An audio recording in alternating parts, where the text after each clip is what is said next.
A new joint South Korean police-government regulator crackdown on crypto-related fraud and multi-level marketing (MLM) fraudsters will be complete by the end of June, authorities stated, as Seoul moves to stamp out bogus and illicit crypto operators. Per Seoul Kyungjae and the Segye Ilbo, a number of vice ministers met the heads of financial regulators and police officials on April 19, their second meeting in the space of a week, for crunch talks. The parties vowed to enact a crackdown that they said would yield comprehensive results in the next 10 weeks. Widespread reports of crypto exchanges closing and failing to return customer funds in a timely manner in the wake of new regulations have been compounded by public outcry over crypto investor meetups.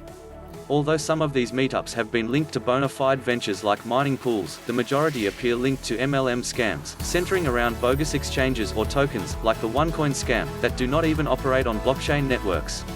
In most cases, these involve recruiting members to move higher up a pyramid, with lucrative rewards offered to individuals recruiting large numbers of new members.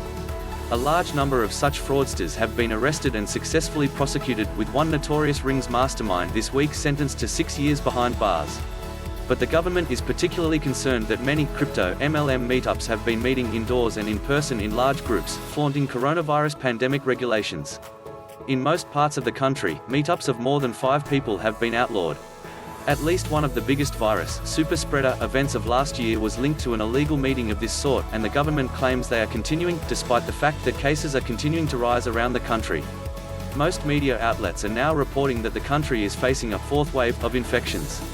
The police say they will be using crypto tracking software to help them catch fraudsters in cases linked to genuine crypto crime, while the Fair Trade Commission has announced that it will scrutinize contracts being offered by operators to ensure that they do not contain clauses that are disadvantageous to investors.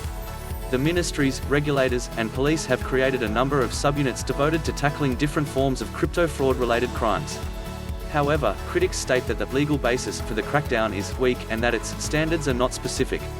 Seoul is also pushing banks to limit international fiat remittances to China, over fears some investors are seeking to take advantage of the kimchi premium by buying crypto using fiat KRW or USD from vendors in China and selling their tokens on local exchanges.